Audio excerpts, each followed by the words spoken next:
Hi, I'm Kelsey, and this is my thought project number 4 for Critical Encounters about how I am and am not like Ivan Ilych. So, first of all, I'd like to say thank you to my recitation leaders because they told me that thinking about this project would consume all of my free time, and really it has. I thought about it every night before I went to bed, but it also kind of helped me to think about, and I realized more and more how I was like Ivan Ilych.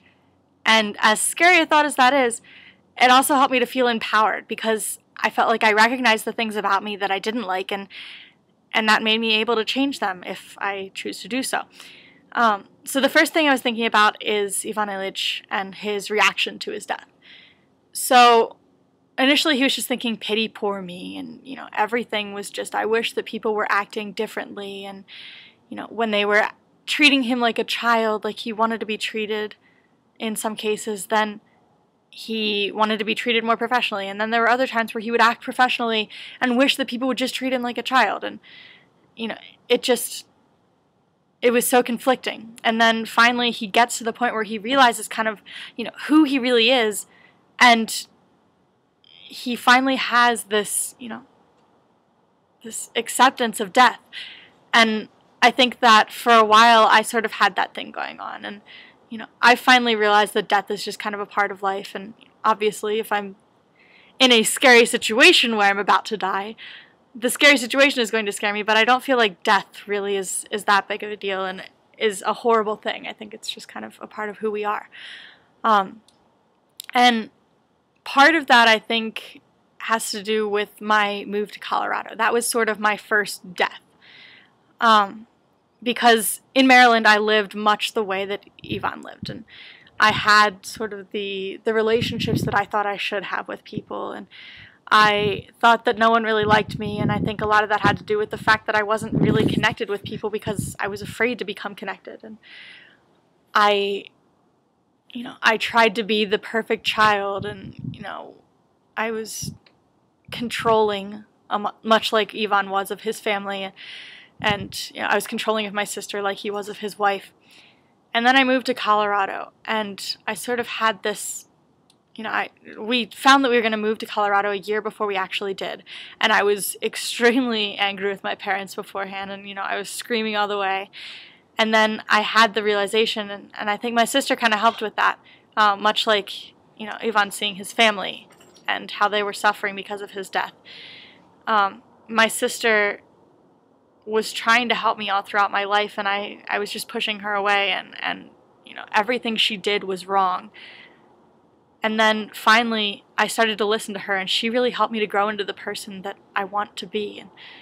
And I realized that in Maryland I was surrounding myself with people that I thought would help me to get further in life, and were the right kind of people to be. But then still I feel like I'm surrounding myself with people that are the kind of person that I want to be, but I think it's also the kind of people I want to be around and the people that I want to get to know. And I'm actually starting to have better relationships with people that are real relationships. And I love, the kind of rebirth that I feel like I've come into. But then,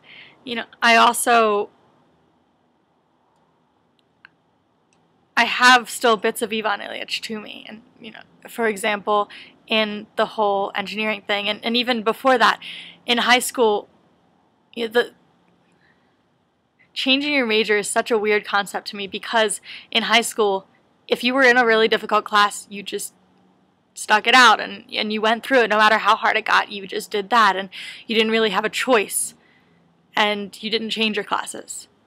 And so now, I'm going into a major that I feel like is kind of chosen by the people around me. Being a girl who liked math and science, everyone said, oh, you should become an engineer. And so I was like, oh, I should become an engineer. And people said, it'll make you lots of money. And I was like, oh, that's cool. And so, I have that bit about me that's controlled by society, and I think you can't completely escape that. But then I was talking to one of my professors and talking about how I really liked more hands-on applications, and he said, well, maybe you should try material sciences engineering, because that involves a lot of chemistry but is a lot more hands-on. And I thought that was really cool, so I went to talk to my advisor, And she said, no, like, you shouldn't do that. I don't think having a chemical engineering degree is going to limit you. And at first I was like, okay, chemical engineering degree is not going to limit me. Got it. And then I started thinking about it, and I was like, but it might limit the experiences I have, and, you know, maybe I want to enjoy the learning that I'm going to have. And at this point, I'm going to stick it out with chemical engineering because, you know, maybe there will be hands-on, and maybe I will enjoy my classes.